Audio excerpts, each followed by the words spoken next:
Somewhere in your kitchen right now, there is a machine quietly working against you. It is not the bin. It is not the plug hole under the sink. It is the one appliance whose entire reason for existing is to make things clean. Open your dishwasher, lean down close to the bottom of it, and breathe in. That sour, swampy, faintly rotten smell that rolls out the second the door cracks open is real. It clings to your glasses.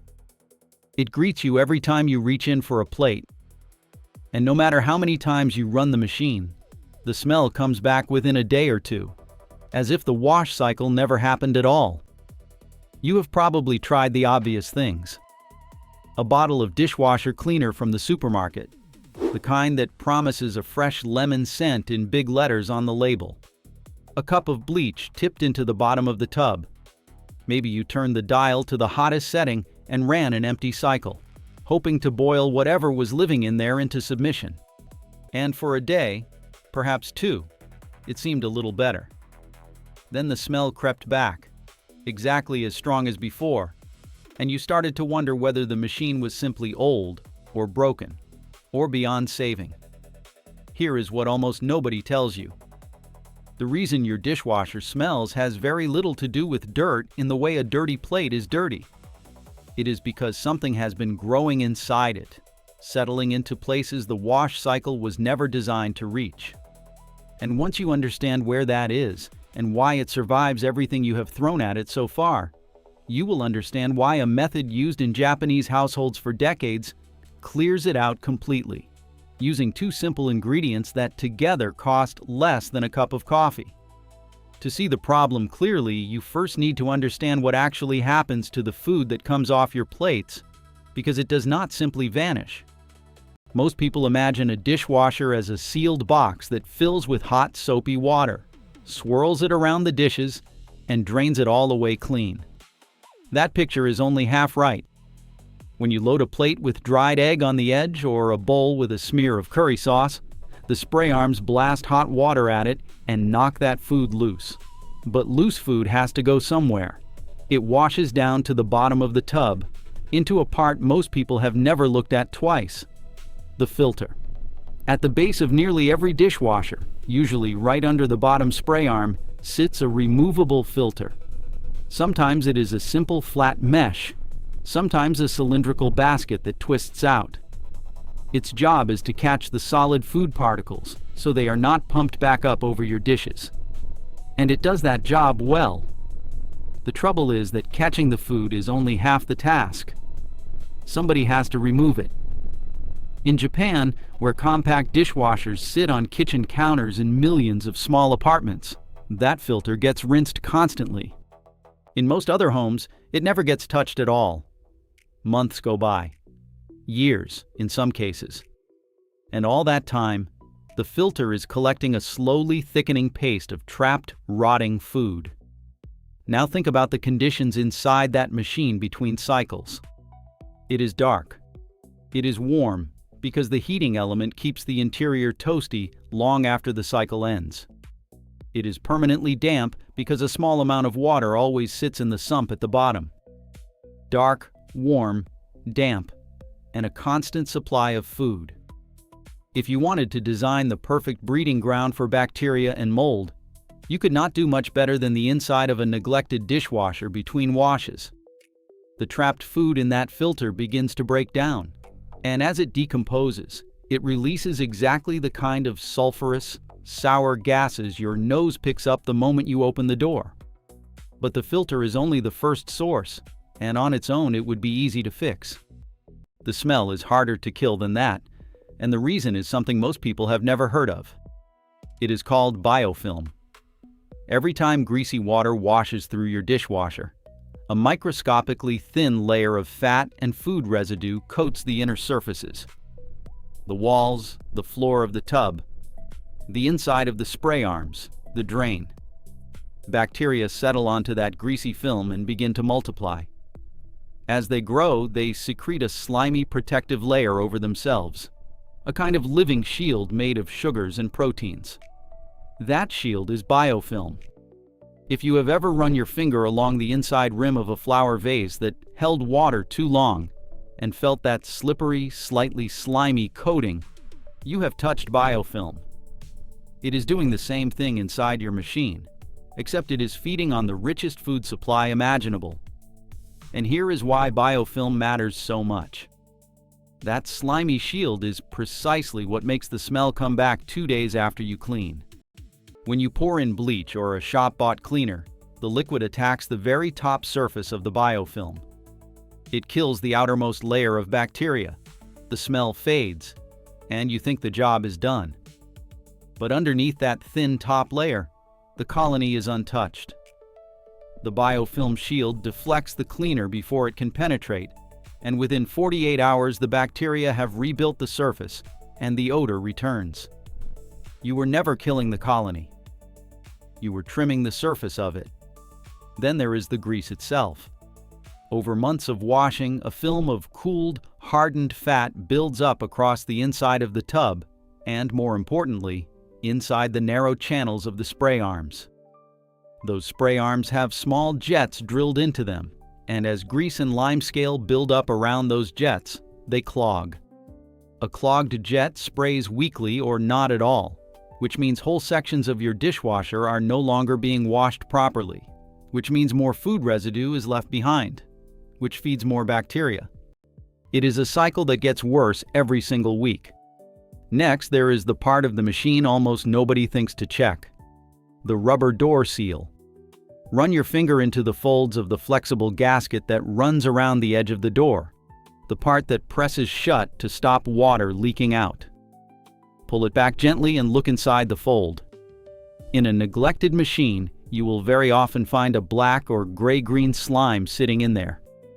That is mold, thriving in a spot that stays damp and is never rinsed by the spray arms, because the spray simply does not reach into the seal. That gasket can be the single smelliest part of the whole machine, and you could run 100 hot cycles without ever cleaning it, because the water never goes there. And it does not stop at the door. Underneath the filter, the dirty water leaves the machine through a drain hose, and at the very bottom of that system, a small pool of water sits trapped between cycles. That standing water, mixed with fine grease and food particles too small for the filter to catch, becomes another quiet reservoir of bacteria, sending its own sour breath back up into the tub every time the machine sits idle overnight. So now you can see why everything you have tried has failed. You have been treating a surface problem with surface solutions, while the real sources of the smell sit in places the wash cycle barely touches. The trapped food in the filter, the biofilm shielding itself across every inner surface, the grease clogging the spray jets, the mold hiding in the door seal, and the stale water sitting in the drain. A lemon-scented tablet was never going to reach any of them. So what do Japanese households do differently? The answer, as with so many things in Japanese home care, begins not with a product, but with a philosophy. In Japan, there is a concept called suji. It translates simply as cleaning, but the meaning runs far deeper than wiping a surface when it looks dirty. Suji is the idea that you maintain a thing constantly, in small, consistent actions, so that it never reaches the state of being filthy in the first place. Japanese schoolchildren clean their own classrooms every day. There are no caretakers doing it for them. By the time they are adults, the habit of small daily maintenance is as automatic as locking the front door. Applied to a dishwasher, this mindset produces a machine that simply never develops the deep, set-in smell that so many Western kitchens take for granted. And when a deep clean is needed, the Japanese approach does not reach for industrial chemicals. It reaches for 2 cheap, food-safe powders, and it uses them in a specific order. That order is everything. The 2 ingredients are citric acid and baking soda. You may already know citric acid from the other cleaning miracles it performs. It is the same fine white powder used across Japan to descale kettles, clean toilets, and strip limescale from shower heads. It is the concentrated form of the acid found in lemons, and you can buy a bag of it for next to nothing. Baking soda you almost certainly already have in the cupboard. On their own, each is useful. Used in the right sequence, one after the other, they dismantle every single source of the smell we just walked through. This is the two-step method, and here is exactly how to do it. Before you start either step, there is a short preparation that makes all the difference, and it is the part most people skip. Pull out the bottom rack completely. Reach down and find the filter at the base. Twist it anti-clockwise, or lift it straight out, depending on your model. Take it to the sink and rinse it under hot running water. You will very likely be unpleasantly surprised by what comes off it. Use an old toothbrush to scrub the mesh on both sides until the water runs clear and there is no slimy coating left. While you're down there, take a damp cloth and wipe out the sump area where the filter sits, removing any obvious lumps of food or standing gunk. Then pull back that rubber door seal all the way around and wipe inside every fold with a cloth dipped in warm water. This is where the mold hides, so do not skip the seal. Finally, look at the spray arms. If you can lift them off, do so and check the small jet holes. Poke any blocked ones clear with a toothpick or a straightened paperclip. This preparation removes the bulk solids. The two chemical steps that follow remove what your hands cannot reach. Now, step 1. The citric acid wash. This is the step that destroys the biofilm and dissolves the grease and lime scale. Make sure the machine is empty of dishes. Measure out 3 to 4 tablespoons of citric acid powder. You can tip it straight into the detergent compartment, scatter it across the floor of the tub, or stand a bowl of it on the top rack. Then set the machine to its hottest, longest cycle. Heat matters enormously here, because hot water makes the citric acid far more aggressive against the deposits it is attacking. As the cycle runs, the acid does something bleach could never do. Those citric acid molecules act like tiny claws, grabbing onto the calcium and magnesium in the lime scale and pulling it apart, dissolving the hard mineral crust that was clogging your spray jets. At the same time, the acid eats through the greasy film that the biofilm was anchored to. Strip away the grease, and the biofilm has nothing left to hold on to. The shielded colonies that survived every previous attempt are loosened from the surfaces and flushed down the drain. When the cycle finishes, the inside of your machine will already look different. The dull, cloudy film on the stainless steel will be gone, and the metal will have a clean shine to it. You might wonder why not simply use vinegar, since it is acidic too. The answer is strength. Vinegar is one of the weakest acids in your kitchen, and against months of hardened grease and mineral scale, it barely makes a dent. Citric acid is far more powerful. It leaves no harsh, lingering smell of its own, and it will not attack the rubber seals and hoses the way repeated strong vinegar can over time. That is exactly why it became the household staple it is across Japan. But you are not finished, because acid alone leaves one job undone. And this is where the second step and the specific order become so important. Step 2 is the baking soda cycle. Once the citric acid cycle has fully drained, sprinkle around a cupful of baking soda across the floor of the empty dishwasher. Then run a second cycle, a short hot one this time. Where the citric acid was acidic and went after grease and mineral scale, the baking soda is alkaline, and it does two things the acid could not.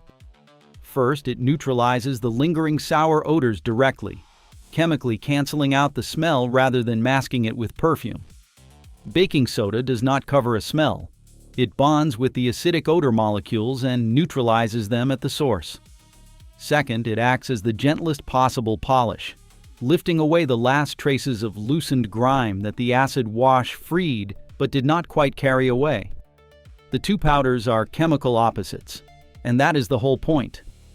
The acid dismantles the buildup. The alkaline powder cleans up after it and deodorizes what remains. Run them together in a single cycle, and they would simply fizz and cancel each other out, doing very little. Run them one after the other, acid first, alkaline second, and each one finishes the job the other cannot. When that second cycle ends and you open the door, the difference is unmistakable.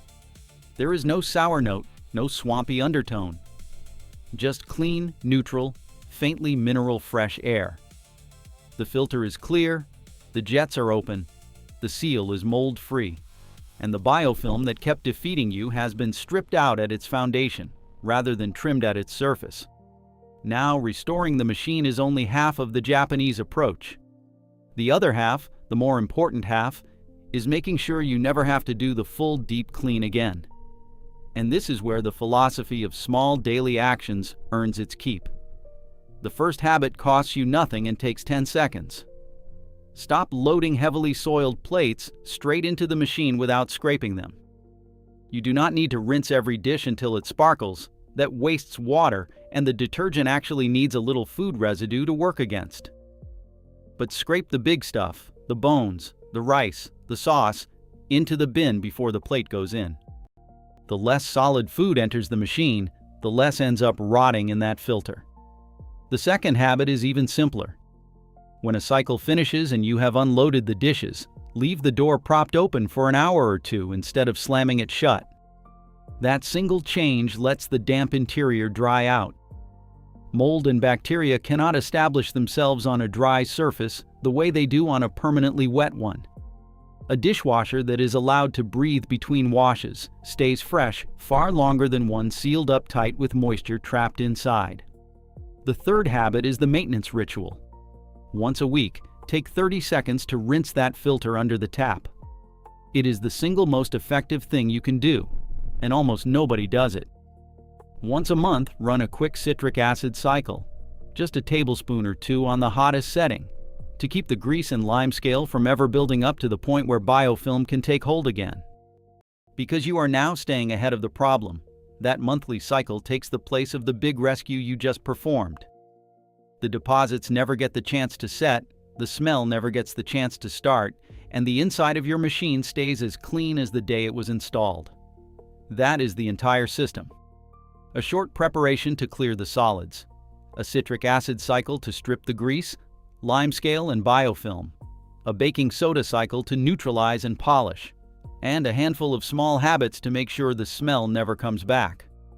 No bleach, no industrial chemicals, no expensive monthly tablets that only ever treated the surface. The truth is that a smelly dishwasher was never a sign that your machine was failing.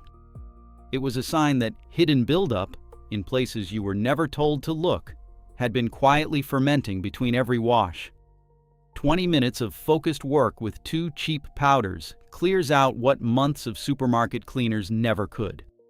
And once you have smelled the difference when that door swings open, you will never again wonder why the machine that cleans everything else could not seem to clean itself.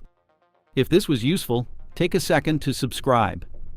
Every week, this channel breaks down simple, science-backed Japanese methods for the everyday household problems that nobody ever explains properly. And before you go, I would love to know 2 things in the comments. First, when you pulled out your filter for the very first time, what did you find waiting in there? And second, which part of your kitchen would you like the Japanese treatment for next? The oven, the kettle, or the kitchen sink? Tell me below, and I will see you in the next one.